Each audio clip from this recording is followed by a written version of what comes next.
anak-anak Ibu semuanya, kembali lagi dengan Ibu Bella Pratiwi pada pembelajaran kimia pastinya, yaitu pada materi sifat koligatif larutan yang berada pada bab pertama kelas 12 semester pertama. Pada video pembelajaran sebelumnya atau pertemuan sebelumnya, kita telah membahas mengenai sifat koligatif larutan. Kita review sebentar ya, apa saja sih yang disebut dengan sifat koligatif larutan. Sifat koligatif larutan merupakan suatu fenomena yang terjadi pada pelarut murni akibat adanya penambahan zat terlarut yang sukar menguap atau non-volatil sehingga membentuk larutan encer dalam suatu ruangan tertutup. Jadi, sifat koligatif ini tidak bergantung pada jenis zat terlarut, tetapi dia hanya bergantung pada jumlah partikel zat terlarut yang terbentuk dalam suatu larutan. Ibu ulangi sekali lagi, sifat koligatif ini tidak bergantung pada jenis zat terlarutnya, tetapi dia hanya bergantung pada jumlah partikel zat terlarutnya. Oke, kita masuk ke sistem koligatif larutan non-elektrolit. Jadi, di dalam larutan itu ada larutan elektrolit dan ada yang dinamakan dengan larutan non-elektrolit. Yang perlu kalian ingat bahwa larutan non-elektrolit ini apa? Larutan yang tidak dapat menghantarkan arus listrik. Pada kelas 10 semester 2 telah dipelajari mengenai larutan elektrolit dan larutan non-elektrolit. Senyawa-senyawa apa saja yang terdapat di larutan non-elektrolit? Ingat ya, larutan non-elektrolit itu adalah zat atau senyawa GUA atau gua, glukosa, urea, dan alkohol. Sedangkan larutan non-elektrolit adalah larutan yang dapat menghantarkan arus listrik, yaitu ABG, asam, basa, dan garam. Oke. Sebelumnya, pada sifat koligatif non-elektrolit ini sama halnya dengan sifat koligatif larutan elektrolit, yang membedakannya nanti pada hukum Van Hoosnya. Sifat koligatif larutan elektrolit dan non-elektrolit ini akan kita bahas yaitu tentang penurunan tekanan uap jenuh, kenaikan titik didih, penurunan titik beku, dan juga tekanan osmotik. Sebelumnya, kita ketahui dulu apa itu yang disebut dengan tekanan uap. Anak-anak Ibu semuanya, apakah kalian tahu apa yang disebut dengan tekanan uap? Jika tahu, silakan komentar di kolom bawah yang telah tersedia ini. Oke, kita lihat ya, penurunan tekanan uap jenuh. Pada setiap suhu, zat cair selalu mempunyai tekanan tertentu. Tekanan ini adalah tekanan uap jenuh pada suhu tertentu. Jadi kan pernah nih, kalau kalian sudah jenuh, berarti sudah penuh nih, atau kita sudah penuh dengan tekanan, makanya kita merasakan kejenuhan. Begitu juga dalam zat cair atau di dalam zat kimia. Penambahan suatu zat ke dalam zat cair menyebabkan penurunan tekanan uapnya.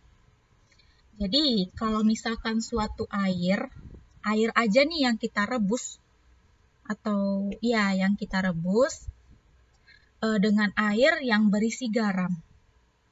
Jika kita sama-sama kita tinggikan apinya atau kita masak keduanya, zat yang memiliki garam di dalamnya atau yang telah ditambahkan zat lain ke dalamnya akan menyebabkan penurunan tekanan uap, berbeda dengan si air, hanya ada air di dalam suatu panci tersebut. Itu bedanya ya. Hal ini disebabkan karena zat terlarut itu mengurangi bagian atau fraksi dari pelarutnya, sehingga kecepatan penguapannya berkurang. Selisih antara tekanan uap pelarut murni dengan tekanan uap pelarut dalam larutan disebut tekanan uap jenuh larutan yang disimbolkan dengan P. P itu pressure atau tekanan. Dalam fisika juga sering melihatkan simbol P ini. PV sama dengan nRT, itu gas ideal kan? Ada P di sini. P itu adalah tekanan atau pressure, berasal dari bahasa Inggris ya. Di sini dilihat tadi ilustrasinya. Penambahan zat terlarut pelarut yang sulit menguap menyebabkan tekanan uap larutan lebih rendah dibandingkan pelarut murni. Ini dia perbandingannya tadi. Ini pelarut murni tanpa adanya zat lain, sedangkan ini larutan yang telah diisi dengan zat lain. Nampak bedanya kan? Kalau pelarut murni itu apa? Hanya air saja yang ada di dalam wadahnya. Sedangkan larutan itu ada campuran zat terlarutnya yang berwarna kuning dan zat pelarutnya yang berwarna biru. Sehingga dengan adanya penambahan zat terlarut yang sulit menguap menyebabkan tekanan uap larutan ini menjadi lebih rendah dibandingkan pelarut murninya.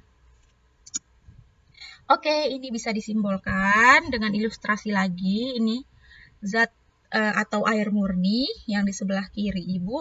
Yang di sini ada larutan NaCl yang menghasilkan ion Na+ yang berwarna biru dan Cl- yang berwarna hijau yang terlarut di dalam air. Airnya disimbolkan atau diibaratkan yang berwarna merah.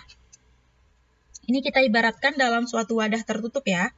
Jadi, jika di dalam suatu wadah tertutup yang hanya berisi pelarut murni, misalnya air nih, di dalam wadah cair, fasa cair maupun fasa uap tersebut, akan tersebar partikel-partikel pelarutnya yang terus-menerus bergerak. Nih, partikel-partikel pelarutnya akan terus bergerak. Dalam fasa uap, partikel-partikel pelarut bergerak lebih bebas daripada partikel pelarut yang terdapat di dalam pelarut dan adanya zat terlarut. Pergerakan partikel-partikel uap pelarut menimbulkan tekanan hingga tercapainya kesetimbangan antara partikel-partikel pelarut fasa uap dengan fasa cair. Nah, bagaimana dengan gambar yang di sebelah kanan Ibu ini, yang Ibu tunjuk ini? Ini kan pelarut air murni nih, atau yang hanya dengan zat pelarutnya saja. Kalau yang di sebelah kanan ini, zat pelarut telah ditambahkan dengan zat terlarut. Zat terlarutnya siapa? Si NaCl ini ya, yang berwarna hijau dan berwarna biru. Bila ke dalam pelarut murni ditambahkan zat terlarut yang non-volatil atau yang sukar menguap, pergerakan molekul-molekul dalam fasa cairnya akan menjadi lebih terbatas. Makin banyak partikel zat terlarut di dalam fasa cair, maka makin terbatas pergerakan partikel pelarutnya karena ada interaksi antar partikel yang semakin kuat, sehingga jumlah partikel pelarut yang menguap pun makin sedikit. Makanya jika ada penambahan zat terlarut, tekanan uapnya akan turun. Nih. Oke, di dalam tekanan uap jenuh itu tidak jauh dengan yang dinamakan rumus.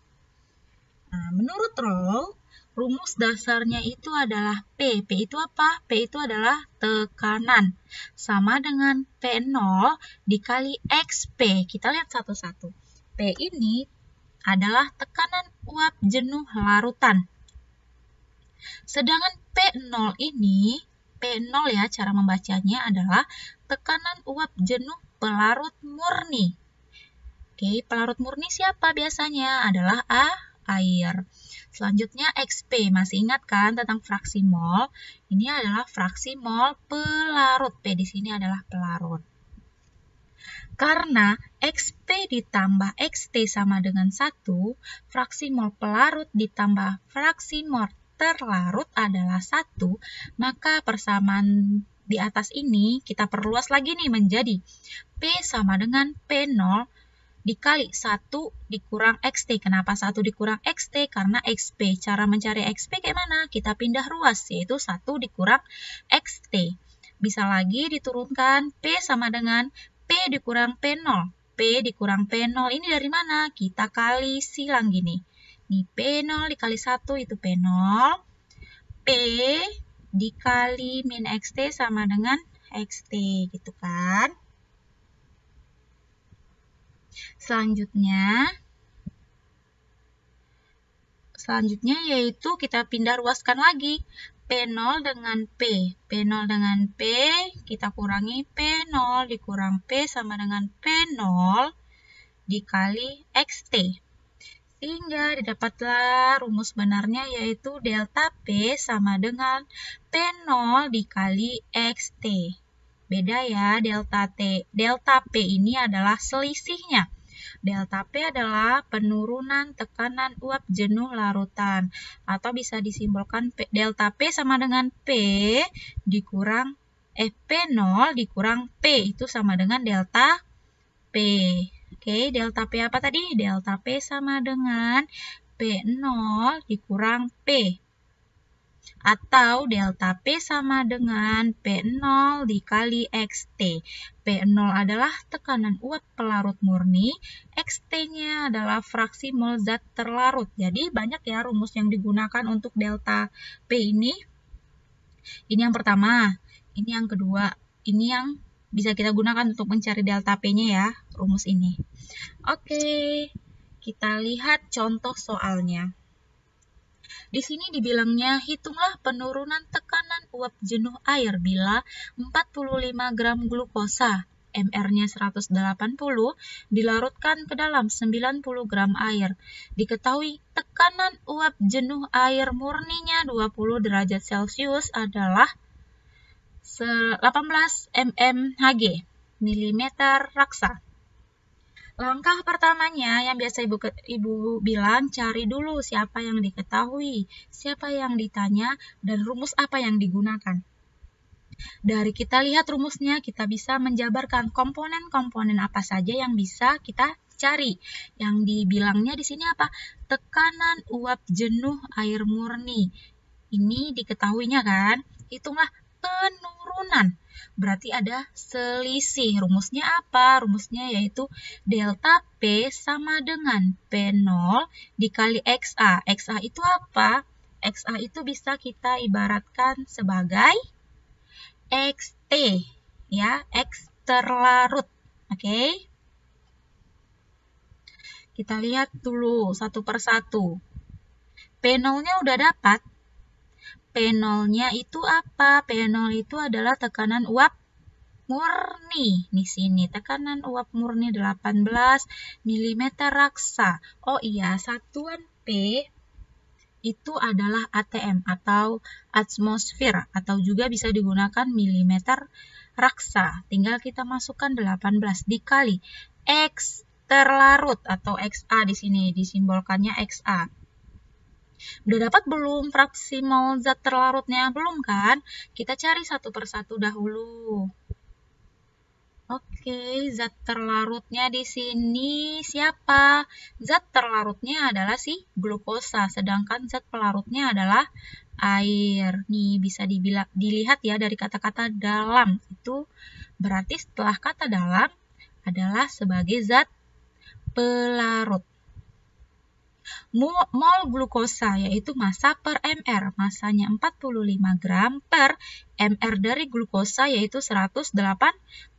Tinggal kita kalkulasikan yaitu 0,25 mol. Mol air berapa? Mol air sama dengan massa air 90 gram per mr dari air. Mr air adalah 18, sehingga hasilnya 5 mol. Tinggal kita cari fraksi mol glukosa atau fraksi mol zat terlarutnya, yaitu fraksi mol zat terlarut rumusnya apa? Masih ingat kan? N terlarut atau mol zat terlarut per mol zat terlarut ditambah dengan mol zat pelarut. Mol zat terlarutnya siapa? 0,25 ya. Per mol zat terlarutnya tadi 0,25 ditambah dengan mol zat airnya yaitu 5. Sehingga hasilnya 0,8. Didapatlah fraksi mol zat terlarutnya, kita pindahkan ke sini. Rumusnya tadi kan si XA atau XT ini yaitu 18 dikali 0,048 sama dengan 0,8064 mm raksa atau ATM. Oke, selanjutnya anak-anak ibu bisa melihat nggak gambar apa yang ada di dalam PowerPoint ini? Ini gambar air mendidih nggak sih? Ya kan? Ini merupakan air mendidih. Apa sih yang dimaksud dengan air mendidih? Siapa yang tahu? Jadi kalau ada yang tahu boleh nih komentar di bawah di kolom komentar. Jadi suatu zat cair ini akan mendidih jika tekanan uapnya sama dengan tekanan atmosfernya. Air itu akan mendidih jika tekanan uapnya sama dengan tekanan atmosfernya atau bagian luarnya, lingkungannya. Pada saat zat cair mulai mendidih disebut dengan titik didih atau boiling point. Titik didih normal itu adalah suhu pada saat tekanan zat cair sama dengan tekanan udara luarnya sebesar 1 atmosfer. Air memiliki titik didih berapa? Ya, air memiliki titik didih 100 derajat Celcius. Pada suhu inilah molekul-molekul air berada pada kesetimbangan zat cair dan gas. Pada suhu 100 derajat Celcius. Oke, suatu zat dikatakan mendidih ini tadi ya. Suatu zat dikatakan mendidih jika tekanan uap jenuhnya sama dengan tekanan udara luarnya atau tekanan atmosfernya di atas permukaan zat cair tadi. Titik didih adalah temperatur tetap pada saat zat cair tersebut mendidih. Larutan akan mendidih pada suhu yang lebih tinggi dari pelarut murninya. Jadi kalau suhunya tinggi otomatis airnya akan mendidih. Selisih antara titik didih larutan dengan titik didih pelarut murni inilah yang disebut dengan kenaikan titik didih. Air itu akan mendidih jika suhunya naik, makanya kenaikan titik didih. Disimbolkan apa? Disimbolkan dengan delta TB. Kenaikan titik didih. B ini boiling. Boiling itu apa? Didih. Jadi boiling point ya. Adanya penurunan tekanan uap jenuh mengakibatkan titik didih larutan lebih tinggi dari titik didih pelarut murni. Tadi kita membahas tentang larutan apa? Masih dalam larutan non-elektrolit. Untuk larutan non-elektrolit, kenaikan titik didih dinyatakan dengan, ini rumusnya ya, ini bisa kita bolak-balik nanti nih. Delta TB sama dengan M. M ini bukan massa ya, M ini adalah molalitas. Konsentrasi larutan dikali dengan KB. KB ini adalah tetapan kenaikan titik didih molal. Jadi ini biasanya di dalam soal diketahui ya, KB-nya berapa. Ingat ini rumusnya nih, delta TB sama dengan M dikali KB. Nah, ini nih rumusnya ada lagi nih, rumus yang bisa kita bolak-balik tadi kan, yang maksud Ibu bisa kita olah-olah gitu rumusnya. Ini ada delta TB. Kenaikan titik didih sama dengan titik didih larutan dikurang dengan titik didih pelarut. Kita simbolkan delta TB sama dengan titik didih larutan itu TB dikurang dengan TB 0. Ingat yang ada 0 di atas ini adalah pelarut. Sehingga kalau titik didih pelarut atau titik didih air itu berapa? 100 kan? Jadi delta TB sama dengan TB. Ini biasanya diketahui di soal, dikurang dengan 100 derajat Celcius. Ingat ya, T ini temperatur atau suhu. Satuannya adalah derajat Celcius. Ini ada keterangannya, bisa anak-anak Ibu lihat. Selanjutnya, nih berbagai macam rumus yang kita olah tadi, kita jabarkan lagi. Di sini karena M itu apa tadi? Bukan massa, tetapi molalitas. Molalitas itu sama dengan massa atau gram per mR dikali dengan 1000 per MP. Ingat kan, MP itu apa? Massa pelarut. Oke, itu untuk mendapatkan si M-nya saja baru. Maka kenaikan titik didih larutan dapat dinyatakan sebagai delta TB sama dengan, ini rumus apa tadi? Gram per mR kali 1000 per MP, itu rumus molalitas dikali dengan KB, ketetapan dari boiling atau ketetapan dari titik didihnya. Apabila pelarutnya air dan tekanan udaranya dalam 1 atm, maka titik didih larutannya dinyatakan sebagai berikut. Kalau yang sebelumnya tadi itu delta TB ya, ingat nih, delta TB sama dengan TB dikurang TB 0. Sedangkan ini TB-nya saja, berarti titik didih larutannya sama dengan 100 ditambah delta TB dalam satuan derajat Celcius. TB ini siapa? TB ini adalah titik didih dari si air ditambah dengan delta TB. Kita lihat lagi rumusnya, kita ulang lagi nih rumus pastinya tadi ya, yang di depan tadi. Kenaikan titik didih itu dirumuskan ini, biar kalian lebih ingat, Ibu bolak-balik aja terus rumusnya ya, biar lebih ingat. Jadi tolong diingat ya, rumusnya cuma ini. Delta TB sama dengan KB dikali M. Dah, ini doang rumusnya. Tetapi bisa dijabarkan. Untuk mencari M itu apa rumusnya? Ini dia. Oke, untuk mencari delta TB itu apa rumusnya? Inilah rumusnya untuk mencari delta TB, ya kan? Untuk mencari KB gimana?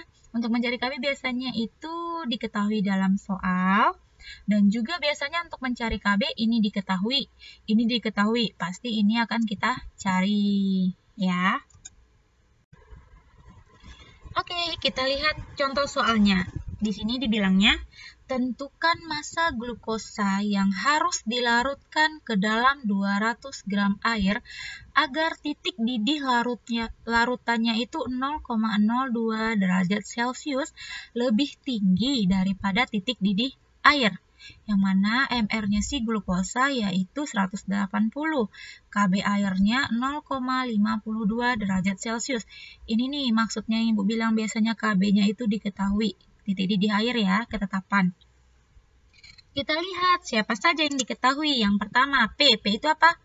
Massa pelarut. Massa pelarutnya siapa? Massa pelarut si air adalah 200 gram. MR dari glukosa berapa? 180. Di sini dibilangnya dilarutkan agar lebih tinggi daripada air. Ya, agar titik didih larutannya lebih tinggi daripada air. Makanya delta TB, selisihnya kan. Selisihnya si glukosa ini lebih tinggi daripada air, yaitu 0,02 derajat Celcius. KB airnya 0,52 derajat Celcius. Kita tinggal masukkan. Delta TB sama dengan KB dikali massa per MR dikali 1000 per P atau MP, massa pelarut. Ini rumusnya ya. Delta TB sama dengan KB dikali M. Ini rumus molalitas. Tinggal kita masukkan. Delta TB-nya itu adalah 0,02. Nih. Dikali 0,52 itu dari mana? Dari si KB. Dikali gram. Yang kita cari itu gram ya. Atau massa si glukosa per MR dari glukosa. Dikali 1000 per 200 gram. Kalau kalian memakai kilogram, ininya nggak usah jadi 1000, melainkan 1 per 2 kilogram.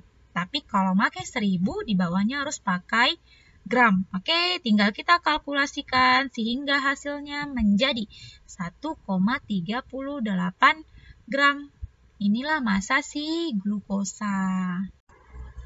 Oke, sekian untuk pertemuan video pembelajaran kali ini. Akan ada video pembelajaran lainnya, yaitu untuk membahas penurunan titik beku dan juga tentang tekanan osmosis dan soal-soal lainnya. Jadi, anak-anak Ibu silakan diulangi lagi materi-materinya, dicoba bahas-bahas soalnya. Jika ada yang kurang dipahami atau kurang mengerti, silakan hubungi Ibu. Dan juga bisa via WhatsApp di grup kelas kita atau di Microsoft Teams yang telah kita buat. Ibu ucapkan wabillahi taufiq wal hidayah. Wassalamualaikum warahmatullahi wabarakatuh. Semangat terus ya belajar kimianya.